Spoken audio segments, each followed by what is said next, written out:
नमस्कार बंधू भगिनींनो, आपले सगळ्यांचं सहर्ष स्वागत आहे स्वास्तिकम या माझ्या चॅनलवर। आज मी आपल्यासाठी श्री नवनाथ भक्तिसार याच्यातील पुढील कथा घेऊन आलेली आहे।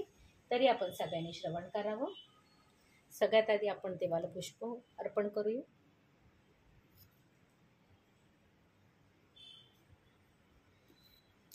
श्री गणेशाय नमः। गणगणपतये नमो नमः। श्री सिद्धिविनायक नमो नमः। अष्टविनायक नमो नमः। गणपती बाप्पा मोरया। ओम नमः शिवाय। ओम नमः शिवाय। ओम नमः शिवाय। ओम नमः शिवाय। ओम नमः शिवाय। ओम नमः शिवाय। एक सप्तशती माता शिक्षक प्रणाम।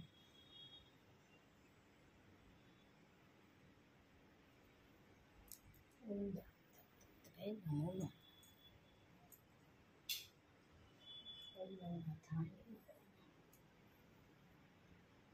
नैवेद्य अर्पण करूया।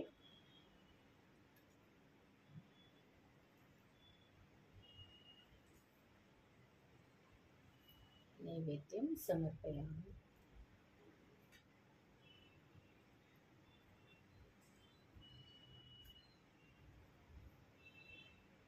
नैवेद्यम समर्पयामि।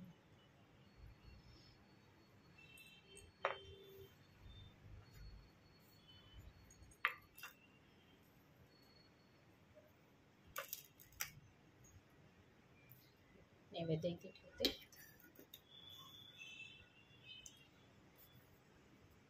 चला मग आजच्या कथेस सुरुवात करूया। ओम चैतन्य नवनाथभ्यो नमः। ओम चैतन्य नवनाथभ्यो नमः। ओम राम दत्तात्रय नमो नमः।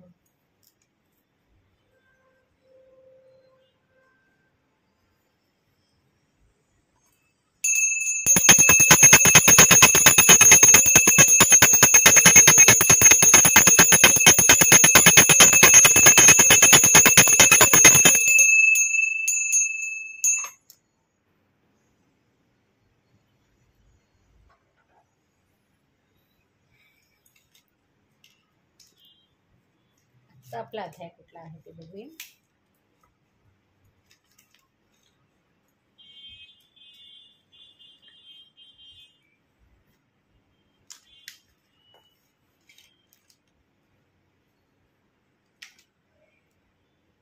अध्याय 36।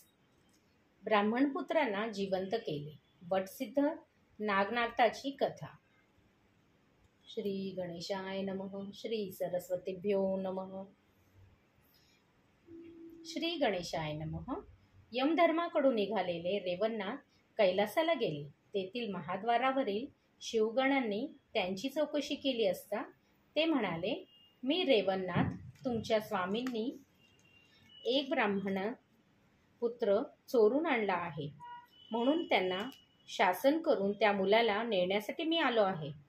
ते ऐकून द्वारपालांनी तुमचे गुरु कोणतरी गंधर्व असावेत असे म्हणून त्यांची हेटाळणी केली। ते ऐकून चवताळलेल्या नागजींनी माझे गुरु कोण आहेत तेच मी तुम्हाला दाखवतो, आता पाहाच माझा पराक्रम असे म्हणून स्पर्शशास्त्रांच्या साहाय्याने तेथील रुद्रगणांना जमिनीवर खिळवून टाकले। हे वृत्त कळताच शिवजींनी अष्टभैरवांना त्यांच्या समाचारासाठी पाठवले। त्यांनी त्यांच्यावरही स्पर्शशास्त्र सोडले, पण त्यांनी त्या जुमानले नाही। त्याचे गण मात्र चिकटून बसले। मग भैरवांनी नाथांवर महाभयंकर अस्त्रे सोडली। ती निष्प्रभ करून पराक्रमी नाथजींनी त्या सर्वांच्या पुरते जर्जर करून सोडले। ते वर्तमान ऐकून संतापलेले भगवान शंकर शस्त्रसज्ज होऊन स्वतः त्यांच्यावर धावले। तेव्हा यांच्याशी युद्ध करून वेळ आणि शक्ती वाया घालवण्यात अर्थ नाही असा विचार करून त्यांनी त्यांच्यावर वातकर्षणाचा प्रयोग केला। त्या अष्टशक्तीमुळे शिवजी, त्यांचे गण, अष्टभैरव आणि नंदी आदी सर्वच मूर्छित पडले। अंतरिक्षातून भ्रमण करणाऱ्या गंधर्वांनी तो प्रकार पाहिला आणि भयभीत होऊन भगवान विष्णूंकडे गेले। त्यांना सर्व हकीकत सांगितली। तेव्हा ते त्वरेने नाथजींपाशी आले आणि त्यांना शांत करून रागवण्याचे कारण विचारले. त्यांच्याकडून सर्व वृत्तांत जाणून घेतल्यावर त्यांनी त्यांची समजूत काढली व म्हणाले, नाथजी, सरस्वती विप्राचे ते 7ही पुत्र जीवदशेमध्ये माझ्याकडेच आहेत. ते मी तुम्हाला देतो. पण त्यांच्या देहनिर्मितीचे कार्य तुम्हाला करावे लागेल. ते मान्य करून त्यांनी वादप्रेरक अस्त्रांची सर्वांना सावध केले आणि विभक्त अस्त्राने शिवगणांना मुक्त केले. त्यानंतर भगवान विष्णूंनी दिलेले ते 7ही प्राण घेऊन ते सरस्वती ब्राह्मणाच्या घरी गेले. तेथे त्याच्याकडून त्यांच्या मृतपुत्राचे देहाचा मेणासारखा मऊ लादा करून घेतला. त्यापासून 7 लहान पुतळे तयार केले आणि संजीवनीचा प्रयोग करून ते 7ही प्राण जीव त्यामध्ये घातले. त्यामुळे ती 7ही बालके जिवंत झाली. ते पाहून सरस्वती व जान्हवीचा आनंद गगनात मावेना. त्यांनी कृतज्ञतेने नाथांना वंदन केले. 12व्या दिवशी त्या सर्वांचे थाटात बारसे करण्यात आले. पुढे त्या 7ही भावांना त्यांनी अनुग्रह दिला. कालांतराने विटेगाव हेच रेवणनाथांचे कार्यक्षेत्र झाले. वटसिद्धी नागनाथांची कथा. पूर्वी सरस्वतीविषयी ब्रह्मदेवांच्या मनात कामभाव निर्माण होऊन त्यांचा वीर्यपात झाला. ते वीर्य एका सर्पिणीच्या मस्तकावर पडले. भक्ष्य समजून तिने ते गिळले. त्यापासून तिला गर्भ राहिला.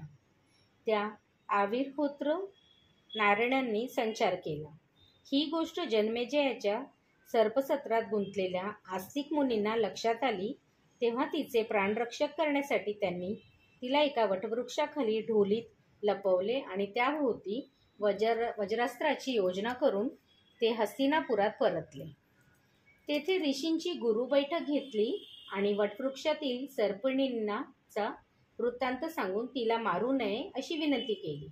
कालांतराने पद्मिनी नामक एका सर्पिणीने एक अंडे घातले आणि तक्षकाची ती कन्या पाताळात निघून गेली. त्या अंड्यातून एक तेजस्वी बालक जन्मले. त्याचे रडणे ऐकून पत्रावळीसाठी वडाची पाने नेण्यास आलेला कोशधर्म नावाचा ब्राह्मण इकडे तिकडे पाहू लागला.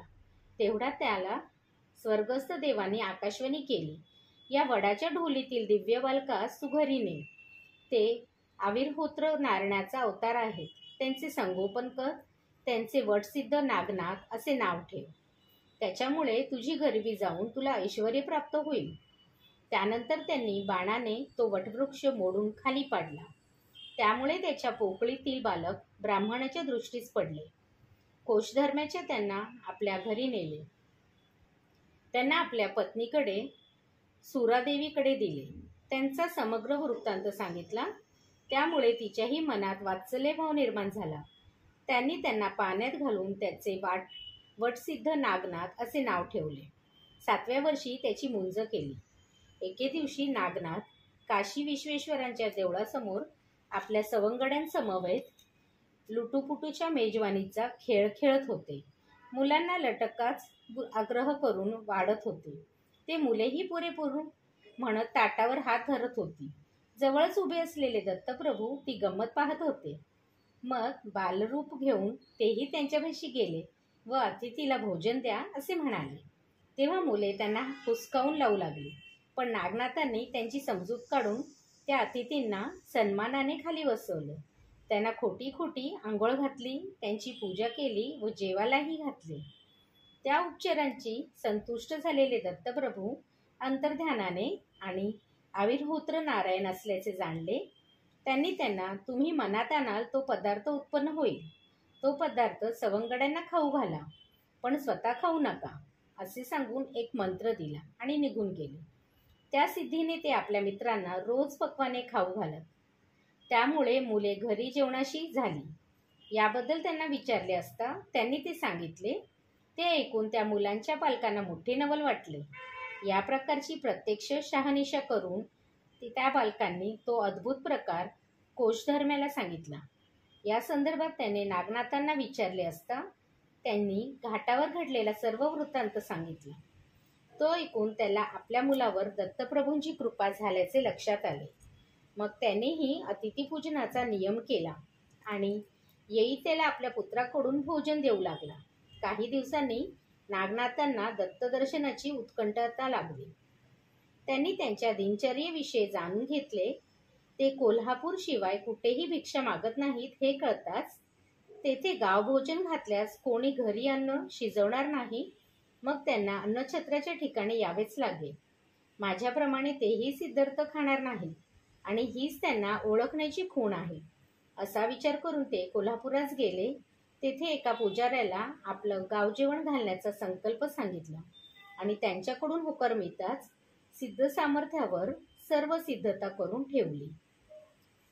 अध्याय 36 समाप्त. श्री दत्तप्रभू पर्णमस्तु. शुभम भवतु, शुभम भवतु, शुभम भवतु.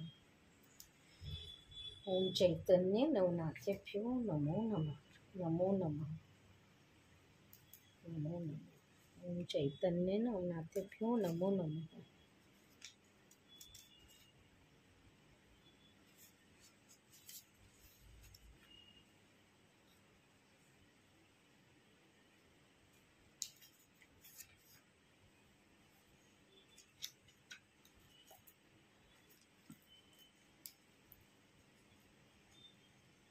चैतन्य नवनाथेभ्यो नमो नमः.